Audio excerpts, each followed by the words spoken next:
오늘 이 자리에 나오신 여러분들을 진심으로 환영하고 축복합니다. 밖으로 나가기가 점점 더 좋아지는 것 같습니다. 이 좋은 날씨에 어쩌자고 이 자리에 오셨습니까? 하지만 잘 오셨습니다. 교회만큼 시원하고 또 교회만큼 위로가 되고 또 교회만큼 힘을 얻는 곳이 또 없지요. 좋은 경치나 또 맛있는 음식보다 하나님의 말씀으로 힐링하시는 여러분들의 삶이 또 복되고 기쁨과 감사가 더욱 충만한 삶이 되시기를 간절히 소망합니다. 옆에 분들 보시면서 이렇게 한번 인사할까요? 잘 오셨습니다. 잘 오셨습니다. 잘 오셨습니다. 잘 오셨습니다. 네, 정말 잘 오셨습니다. 제가 최근에 읽은 책 가운데 꼴찌 박사라는 제목의 책이 있습니다.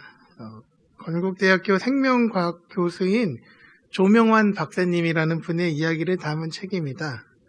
이분은 고등학교 3학년을 꼴찌로 졸업했다고 해요. 그런데 하나님의 이끄심으로 남들이 가지 않는 길을 택해서 교수의 자리에 이르고 또 다양한 활동을 왕성하게 하고 계신 분이십니다.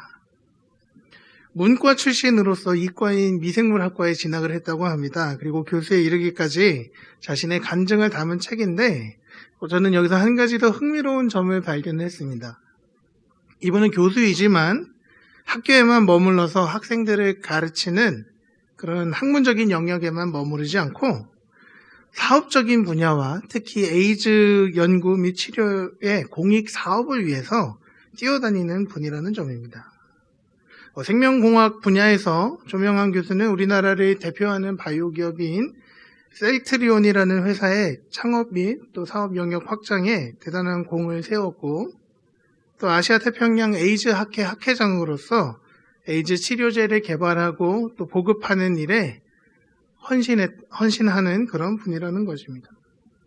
다들 눈만 껌벅껌벅 하시는데 쉽게 말해서 교수가 학교에서만 돈을 버는 것이 아니라 이분은 사업의 영역에 뛰어들어서 사업에서도 돈을 버시고 또 뛰어난 협상수단과 또 사업수단을 좋은 방향으로 사용해서 많은 사람들에게 좋은 일을 하고 계신 분이라는 것입니다. 사실 아직은 잘 이해가 안 되는 부분들이 있습니다. 교수면 잘 가르치면 되는 것 아닙니까? 교수가 사업을 해서 돈을 벌려면 사장을 하셔야지 왜 교수를 합니까? 라는 생각을 가지신 분들도 계실지도 모르겠습니다. 그런데 요즘 시대는 이런 시대입니다.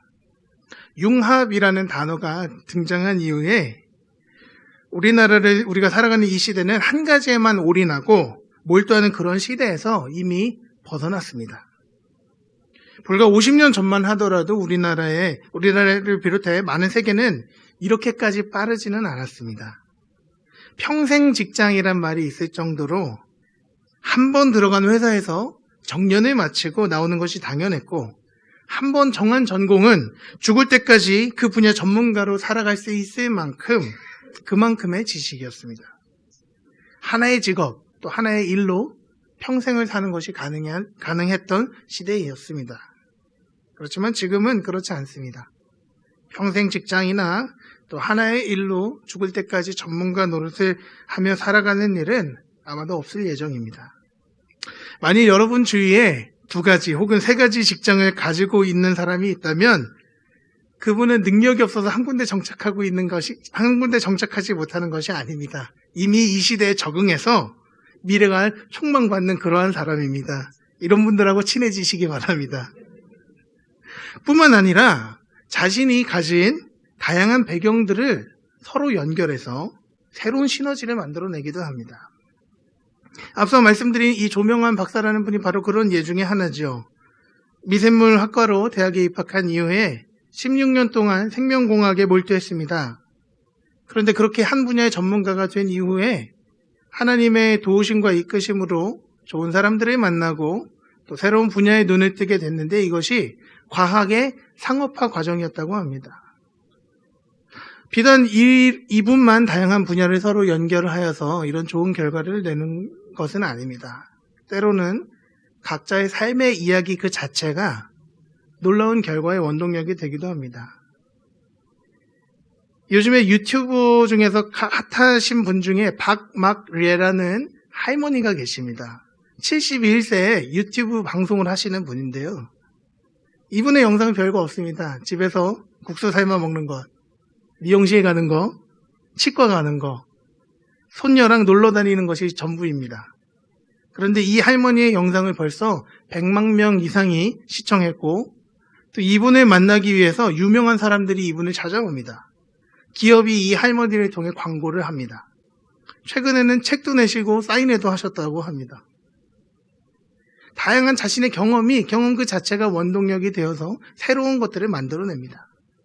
그 밖에도 우리가 쉽게 사용하는 이 휴대폰에 카메라를 처음 집어넣은 사람, 이런 생각을 한 사람, 또 짜장면과 짬뽕을 한 그릇에 담을 수 있는 이 짬짜면 그릇을 개발한 사람, 군대 다녀오신 분들은 알겠지만 숟가락과 포크를 합쳐서 포카락이라는 것을 만들어서 군대에 보급한 사람들 등 서로 다른 두세 가지의 것을 합쳐서 새로운 것을 만들어내는 창의적인 사람들은 놀라운 성공을 거두고 또 많은 사람들에게 유익을 주기도 한다는 것이죠.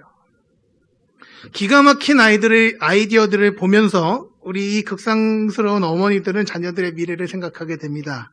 우리 자녀들도 기가 막힌 아이디어를 한번 가지고 살아갔으면 하죠. 그래서 그 기가 막힌 아이디어의 원천인 창의력을 가르치기 위해서 학원을 보냅니다. 참으로 기가 막힌 일입니다. 창의력을 배우기 위해 학원을 다닌다니요. 창조적인 능력이 학원에서 가르치고 또 배우고 늘릴 수 있다는 말입니까? 새로운 아이디어는 책에 나와 있지 않습니다.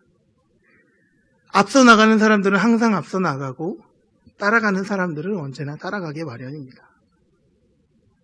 한두 가지 일에 완전히 몰두하든 혹은 놀라운 생각과 새로운 지혜로 세상을 이끌어가든 지식만으로 되는 것은 아닙니다. 통찰력과 직관성이 있어야 되고 무엇보다도 지혜가 필요합니다. 오늘 우리가 함께 읽은 이 본문의 주인공 솔로몬 같이 말입니다. 솔로몬은 지혜의 사람이었고 그의 지혜는 사람들을 놀랍고 새로운 생각으로 또 통찰력과 직관으로 자신의 일을 잘 감당했던 그런 위대한 인물입니다. 오늘 말씀을 통해 이 솔로몬의 지혜를 함께 나누고 또 하나님의 뜻을 깨닫는 시간을 가지기 원합니다. 먼저는 솔로몬이 지혜를 갖게 된 이야기를 한번 이야기해 보려고 합니다. 우리가 아는 것처럼 솔로몬은 다윗의 아들로서 왕자였습니다. 그는 아버지 다윗의 뜻을 따라서 아버지를 이어서 왕이 되었고 약 40년 동안 온 이스라엘을 통치했죠. 그러나 그가 아버지의 뒤를 이어 왕이 되었을 때 그의 왕권은 불안했습니다. 그는 다윗 왕의 본처의 자식도 아니었고 첫째 아들은 더더욱 아니었습니다. 그렇다고 해서 솔로몬이 어렸을 때부터 많은 사람들에게 알려졌던 것도 아니고 특별히 어떤 분야에서 두각을 나타내거나 전쟁의 승리를 이끌었던 그런 용맹한 장군도 아니었습니다. 다윗에게는 이미 쟁쟁한 아들들이 있었고 또 오히려 그런 사람들에 비하면 솔로몬은 비교적 보잘것없는 사람이었습니다. 그러나 하나님의 크신 계획 속에서 그는 아버지의 왕위를 이어받았고 또 두려움과 걱정의 마음으로 겸손히 먼저 하나님 앞에 나아가게 되죠. 솔로몬은 하나님께 예배하는 예배자로 섰습니다. 그는 아직 제대로 갖춰지지도 않은 하나님의 그냥 성막에서 소 1,000마리를 제물로 바치는 1,000번제를 드립니다. 하나님을 향한 온전한 헌신, 온전한 희생을 바친 것이죠. 하나님께서는 이런 그의 예배를 받으셨고 꿈을 통하여 그에게 나타나셨습니다. 그리고 솔로몬에게 물으셨습니다. 내가 내게 무엇을 줄까? 보통 사람들에게는 하나님의 음성을 한 번 듣는 것, 그것만으로도 참 굉장한 일이고 평생의 기억에 남을 만한 일일 것입니다. 근데 심지어 하나님께서 무엇을 줄까? 라고 물으신다는 것은 무엇을 구하든 주시겠다는 것 아닙니까? 이처럼 수지 맞는 장사가 어디 있습니까? 안 그래도 이제 세워진 왕권이 좀 연약하고 불안한데 그냥 필요한 것을 달라고 하면 되는 것 아닙니까? 기왕 구하는 김에 다른 나라의 관계에서도 좀 우위를 점할 수 있도록 강력한 군사력도 좀 달려고 하고 또 국가 재정이 축나지 않도록 든든한 재정도 조금 구하면 어떻습니까? 그리고 오랫동안 왕위를 유지하기 위해서 필요한 건강도 조금 달라고 하면 딱 좋을 것 같습니다. 후손도 좀 많아야 든든하니까 자녀의 축복도 구하면 어떻겠습니까? 그런데 솔로몬은 이런 것들을 전혀 구하지 않았습니다. 대신 솔로몬은 지혜를 구합니다. 하나님께서는 솔로몬이 구한 것이 마음에 드셨습니다. 그래서 하나님께서는 그에게 지혜도 주시고 그가 구하지 아니한 부와 영광과 또 장수의 축복도 허락하십니다. 이후 솔로몬은 하나님의 지혜를 힘입었고 또 지혜롭게 재판도 하고 또 위대한 건축도 하고 그렇게 이스라엘이 잘 통치하며 살았다는 것이 솔로몬의 전반적인 이야기입니다. 요약하면 솔로몬의 지혜는 하나님께서 주신 하나님의 지혜였고 또 그는 하나님의 지혜로 살았던 사람이라는 것이죠. 그렇다면 그는 어떻게 하나님의 지혜를 구할 수 있었을까요? 하나님께서 그에게 내게 무엇을 줄까라고 물으셨을 때 다른 어떤 것이 아니라 하나님의 마음에 드실 만한 대답을, 하나님의 지혜를 구할 수 있었을까요? 오늘 이것을 두 가지로 살펴보려고 합니다. 첫 번째는 자기 자신을 아는 지혜입니다. 솔로몬은 자기 자신을 아는 지혜가 있었습니다. 자신에 대한 올바른 이해는 문제 해결에 아주 중요한 실마리가 됩니다. 잘못 알거나 어설프게 알면 잘못된 결과가 나오기 십상이죠. 만약 아침에 일어났는데 몸이 안 좋거나 혹은 계속 기침을 하거나 몸이 아플 때에 병원에 가는 이유가 무엇입니까? 저희 부모님은 제가 어렸을 적에 조금 비실거려도 별로 병원에 잘 데리고 가지 않으셨습니다. 제가 지금은 어딜 봐서 비실거리게 생겼냐고 하시겠지만, 그때는 그랬습니다. 대체로 하루 이틀 지나면 낫기 때문에 안 되려고 하셨던 것 같습니다. 그런데 참 이상한 것이 그때는 하루 이틀 지나도 낫지가 않습니다. 사흘, 나흘이 걸려도 계속 아픈 것 같아서 그때서야 간신히 병원에 가면 감기입니다 라는 소리를 듣고 3일치 약을 받고 그 중에서 하루치 약만 먹으면 낫습니다. 차라리 일찍 병원에 가서 진단을 빨리 받고 약을 타서 다 먹었으면 덜 아프던가, 아니면 아예 조금 더 버텨서 그 몇천 원 안 되는 병원비와 약값을 아끼던가 해야 되는데 아플 것도 다 아프고 병원도 다 가는 가장 안 좋은 선택을 하곤 했습니다. 중요한 것은 병원에 가면 낫는다는 것입니다. 물론 의학적으로 약을 써서 낫겠죠. 그렇지만 심리적으로 내가 이 기침하는 게 감기인지 폐암인지 고민하고 있다가 진단을 통해 감기입니다 라는 이야기를 들으면 아, 감기구나 라는 진단과 함께 해결책이 보인다는 것입니다. 우리가 정말 몸에 심각한 이상이 있다고 느낄 때에 한 병원에만 가는 것이 아니라 이 병원, 저 병원, 또 큰 병원 이렇게 돌아다니는 이유는 내 상태가 정말로 어떠한지 다양한 각도에서 보려고 하는 것 아닙니까? 솔로몬의 아버지 다윗 또한 자기 자신에 대해 정확히 알았던 사람입니다. 다윗이 왕이 되었을 때 그는 하나님의 성전을 짓기 위해 선한 마음을 품었던 사람입니다. 하나님의 성전을 지을 마음을 품을 정도였으니 나라가 어느 정도 안정도 되고 또 다른 나라와의 전쟁도 대체로 그친 이유겠죠. 다윗은 이 마음을 선지자 나단에게 표현합니다. 그리고 나단은 왕의 감동대로 하십시오라고 이야기합니다. 그런데 그날 밤 하나님께서 선지자 나단에게 나타나셔서 다윗이 성전을 지을 것이 아니라 다윗을 이어 왕이 될 다윗의 아들이 성전을 지을 거라고 말씀하셨습니다. 그리고 나단은 다윗 왕에게 이야기를 전하죠. 다윗 입장에서는 충분히 기분 나쁠 만한 일입니다. 하나님을 생각하는 마음으로 시작하려던 일이었고 또 전날만 하더라도 선지자를 통하여 확인도 받았는데 갑자기 뒤집어지니 말입니다. 세상에 어떤 사람이 하나님을 위하여 성전을 세울 생각이나 하겠습니까? 자신이 받은 은혜가 크기에 표현하겠다는데 왜 말리시냐는 것입니다.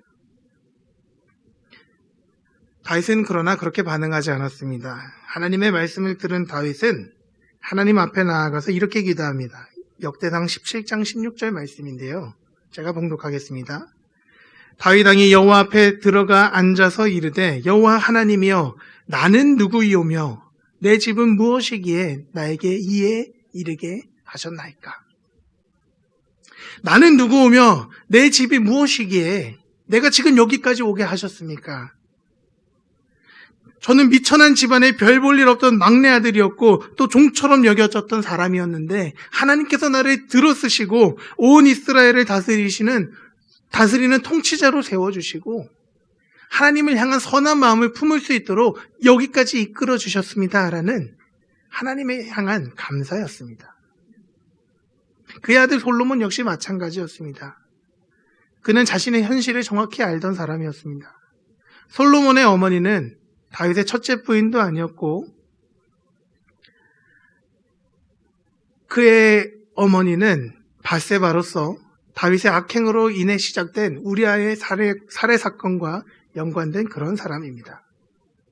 여러분이 잘 아시는 이야기라 생각하고 자세히 언급하지는 않겠지만 핵심은 다윗이 정욕으로 인하여 얻은 충신의 아내로부터 낳은 아들이라는 것입니다.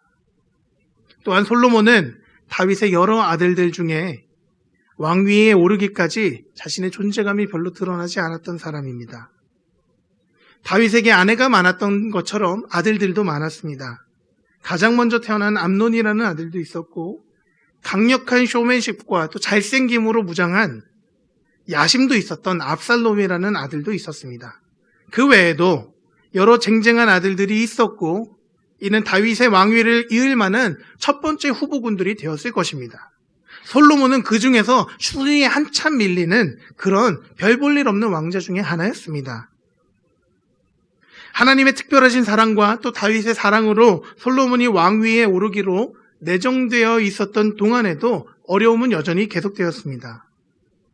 압살롬과 암논이라는 이 쟁쟁한 사람들이 여러 사건을 통하여 후보군에서 탈락되고 사라지자 남은 아들들 중 그나마 뛰어난 아들인 아도니아가 스스로 자신을 높이고 왕이 되려고 했었기 때문입니다. 아버지 다윗이 나이가 많아서 늙게 되자 아도니아는 아버지를 따랐던 신하들을 모아서 연회를 열고 또 이 가운데 자연스럽게 자신이 왕으로 추대되도록 계획을 했습니다. 이를 알게 된 밧세바와 나단 그리고 사독 제사장이 다윗을 찾아가 급하게 솔로몬의 즉위식을 계획했고 시행하여서 최종적으로 솔로몬이 왕이게 된 사건이죠. 태어난 출신부터 또 왕자들 사이의 순위에서도 왕위를 오르는 과정 가운데서도 위기와 문제가 많았던 솔로몬입니다. 그렇게 왕위에 올랐지만 아무것도 업적이 없습니다. 다른 왕자들처럼 사람들의 마음을 얻었던 것도 아닙니다. 전쟁에 나가 공을 세운 것도 아니죠. 하나님의 사랑과 아버지의 지지가 사실상 그의 전부였습니다. 왕위에 올랐지만 스스로 느끼는 자신의 본질은 다를 것이 없었고 그는 이러한 자신의 현실을 하나님 앞에 숨기지 않았습니다. 그러기에 7절 말씀처럼 이렇게 고백한 겁니다. 7절을 제가 읽겠습니다. 나의 하나님 여호와여 주께서 주의 종으로 종의 아버지 다윗을 대신하여 왕이 되게 하셨사오나 종은 작은 아이라 출입할 줄을 알지 못합니다. 하나님, 저는 아무것도 모릅니다. 하나님, 저는 이만큼 부족합니다. 마치 저는 작은 아이와 같습니다.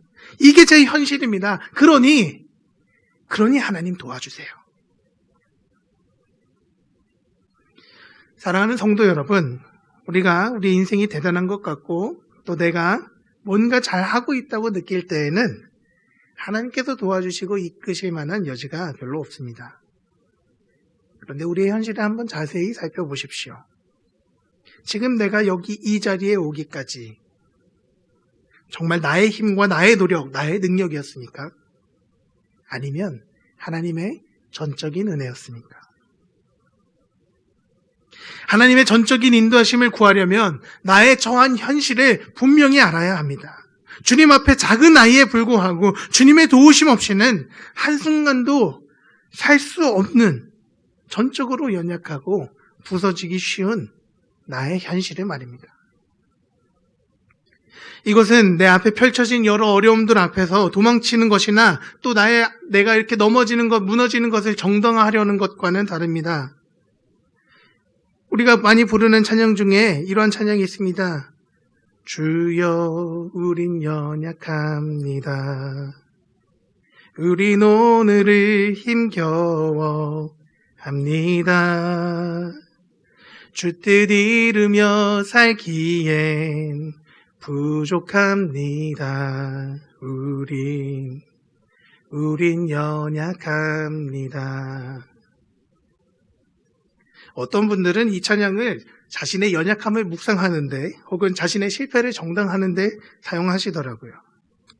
그것은 자기 자신을 아는 지혜가 아니라 자존감을 낮추는 어리석은 행동입니다. 만약 우리가 각자가 우리 자신에 대한, 나에 대한 정확한 이해가 있다면 그것은 나 자신의 연약함과 부족함을 적나라하게 드러내는 것과 동시에 이렇게 낮고 비천한 나를 들어서 사용하시고자 하는 하나님의 크신 계획과 미래가 있음을 바라보고 더욱 하나님께 가까이 나아가기까지 가야 할 줄로 믿습니다. 맞아요. 저는 연약합니다. 맞아요. 저는 부족합니다. 그런데 하나님, 이렇게 부족한 저를 여기까지 이끄셨잖아요. 이렇게 연약한 저를 지금 이 자리까지 인도하셨잖아요. 그러니 주님, 도와주세요. 나를 여기까지 인도하신 하나님, 여기서 저를 버리지 마시고 끝까지 도와주세요. 우리 자신을 돌아보고 하나님을 향한 믿음 가운데 더욱 주님 의지하시는 모든 성도님들이 되시기를 간절히 소망합니다. 두 번째로 솔로몬은 자기 자신에게 필요한 것이 무엇인지 아는 그러한 지혜가 있었습니다. 하나님의 은혜로 왕이 된 솔로몬에게는 여전히 많은 것들이 필요했습니다. 그것은 그가 인생을 허비해서 그의 배움이 부족해서가 아니었습니다. 그의 주변에는 아버지 때로부터 충직한 신하들도 있었고 또 아버지로부터 물려받은 재물들과 여러 나라와의 관계들도 있었습니다. 그럼에도 불구하고 그가 왕권을 사용하기까지는 여러 가지 필요한 것들이 많았습니다. 선택의 역설이라는 것이 있습니다. 내가 선택할 수 있는 것이 두세 가지라면 그 중에 한 가지를 쉽게 선택하겠지만 선택할 것이 대여섯 가지가 넘어가고 또 다양한 옵션이 생기면 오히려 선택하기가 어려워진다는 것이죠. 솔로몬에게도 마찬가지였습니다. 자신이 부족한 것들이 너무나도 많아서 정말로 그 중에서 자신에게 필요한 것이 무엇인지 모를 수 있었을 것입니다. 그러나 솔로몬은 자신에게 필요한 것이 무엇인지 정확히 아는 지혜가 있었습니다. 9절 말씀을 함께 읽도록 하겠습니다. 시작. 누가 주의 이 많은 백성을 재판할 수 있사오리이까? 듣는 마음을 종에게 주사. 아멘. 솔로몬은 하나님께 듣는 마음을 구했습니다. 무엇을 위한 듣는 마음일까요? 주님의 백성을 재판하여 선악을 분별하는 그런 듣는 마음입니다. 말씀 속에서 솔로몬은 자신에게 주어진 이 백성들에 대해서 내 백성이라고 말하고 있지 않습니다.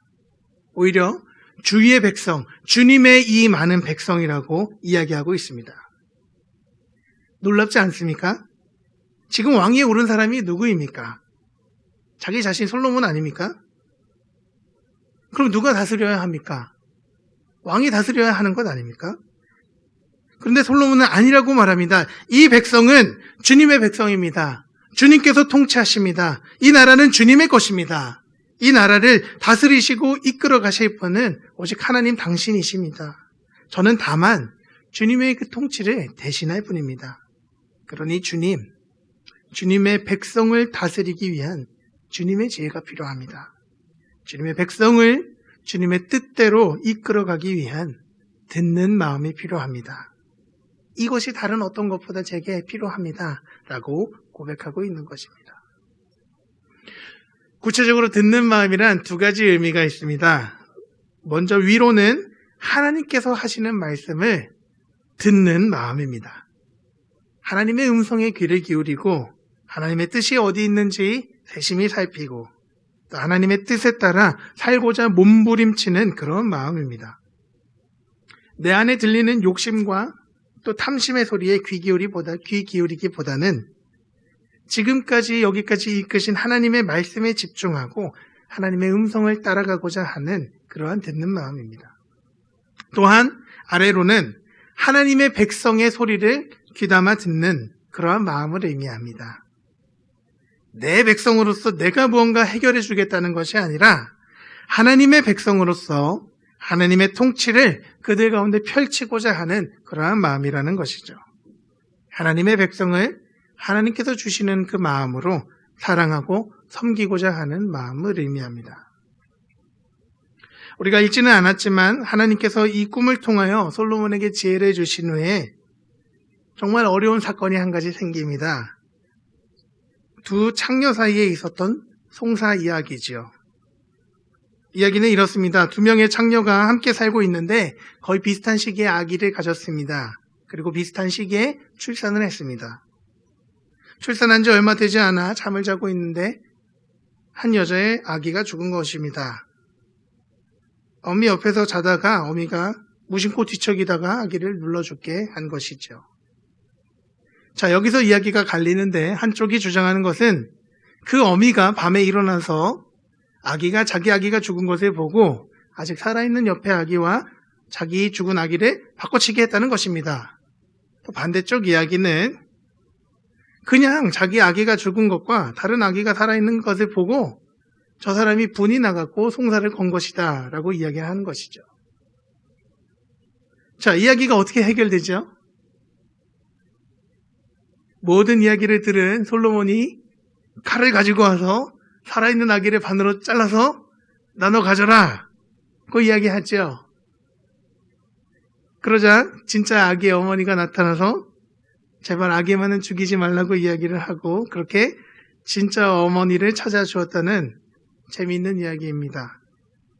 솔로몬의 재판이라고도 불리우는 이 이야기는 언제 들어도 긴장감 넘치고 또 흥미진진한 이야기입니다. 그런데 사랑하는 성도 여러분, 저는 오늘 이 이야기의 내용도 굉장히 중요하지만 특별히 듣는 마음의 관점에서 이 이야기를 다시 한번 살펴보고자 합니다. 솔로몬에게 나온 이 두 사람, 앞서 말씀드린 것처럼 창녀들입니다. 하나님께서 이스라엘을 가나안 땅으로 들여보내시면서 그들에게 하신 말씀 중에 하나가 내 백성 중에 창녀가 없게 하라는 말씀이셨습니다. 가나안 땅을 멸망시키시고 이스라엘 백성들을 가나안 땅으로 들여보내신 이유도 그 땅에 더러운 것들, 음행들이 가득했기 때문이라고 말씀하셨습니다. 그런데 이들이 하나님의 백성으로서 하나님께서 엄하게 금지하신 일을 하고 있으면서도 감히 왕에게까지 나와 송사를 진행하고 있습니다. 이해가 되십니까? 이들이 악의 문제를 가지고 왕 앞에 나왔으니 거룩하신 하나님의 뜻을 받들어 이 더러운 여자들을 죽이고 또 살아있는 아기 또한 죽여서 본보기로 삼아야 하는 것 아닙니까? 어떤 학자들은 이스라엘 여자 중에 창녀가 없게 하라고 하셨으니 그러면 이 사람들은 이스라엘 민족 중에 거주하는 이방인일 것이다 라고 이야기하기도 합니다. 만약 그렇다면 이야기는 더 간단해집니다. 감히 이방인들이 어떻게 왕 앞에 나와 재판을 받습니까? 그들은 혈통적으로도 하나님께 선택받은 백성이 아니니 재판 자체가 성립하지 않고 역시 본보기를 보이는 차원에서 그들을 모조리 죽이거나 혹은 적어도 이스라엘 나라 밖으로 쫓아내어서 그들끼리 알아서 해결하도록 해도 될 문제입니다. 그런데 솔로몬은 그렇게 하지 않았습니다. 그들의 신분이 어떠하고 그들의 처지가 어떠하든 그들이 어떤 직업을 가지고 있고 그들이 어떤 위치에서 살아가든 먼저 그들의 형편과 그들의 억울함, 그들의 이야기에 관심을 가졌습니다. 생각해 보십시오. 누가 그들의 이야기를 들어주겠습니까? 하찮게 여겨지고 또 더럽게 여겨지고 인격적인 대우는 고사하고 매일의 삶조차 위기와 고난의 연속인 그들에게 유일한 희망인 아기의 죽음의 울부짖음을 누가 듣겠냐는 것입니다. 솔로몬은 하나님께서 주신 이 듣는 마음을 통하여 작고 미천하고 별 볼 일 없는 그들의 이야기에 관심을 가지고 그들의 이야기를 듣고 그들 가운데 바른 재판을 통하여 하나님의 지혜를 드러내고 하나님의 역사하심을 나타냈던 것입니다. 우리 28절 말씀을 다시 한번 한 목소리로 읽겠습니다. 시작. 온 이스라엘이 왕의 심리하여 판결함을 듣고 왕을 두려워하였으니 이는 하나님의 지혜가 그의 속에 있어 판결함을 봄이더라. 아멘. 솔로몬의 판결을 들은 백성들은 그 판결 속에 나타난 하나님의 지혜와 함께 가장 작고 연약한 또 보호받지 못하고 그 나라 가운데 살아가는 사람들의 소리에도 귀 기울이는 솔로몬의 듣는 마음에 대해 감탄하고 소망을 가졌을 것입니다. 이것은 솔로몬의 성품에서 드러나거나 혹은 솔로몬의 인격이 원래 훌륭해서가 아니라 하나님께서 부어주신 마음이고 겸손히 하나님을 의지함으로 나타난 일인 것입니다.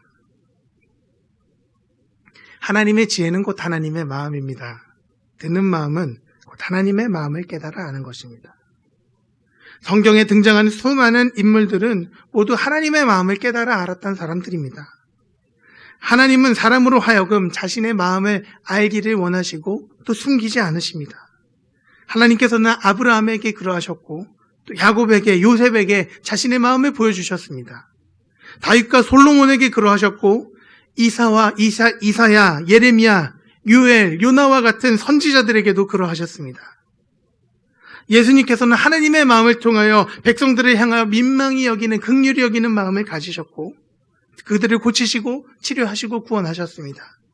사도 바울은 누가 주님의 마음을 알겠느냐라고 말하며 우리가 그리스도의 마음을 가졌다라고 말씀하고 있습니다.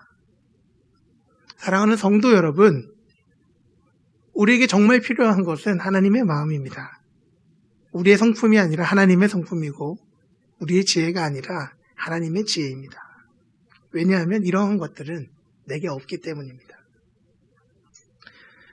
제가 사역을 하면서 제 자신에게 가장 놀랐던 것이 제가 참 욕심이 많다는 것입니다. 이기적이고 다른 사람들을 별로 긍휼히 여기지 않고 나 자신의 이익을 챙기는 모습을 제가 바라볼 때 스스로 깜짝깜짝 놀라게 되고 내가 사역자로서 이렇게 살아도 되나 혹은 내가 사역자로서 자질이 부족한 것은 아닌가 좌절할 때도 있었습니다. 특히 부서를 맡아서 아이들을 대할 때 때로 그들을 형식적으로 혹은 겉으로만 돌보는 것 같은 마음이 들 때에 스스로 죄책감을 느끼기도 하고 혹은 절망할 때도 있었습니다.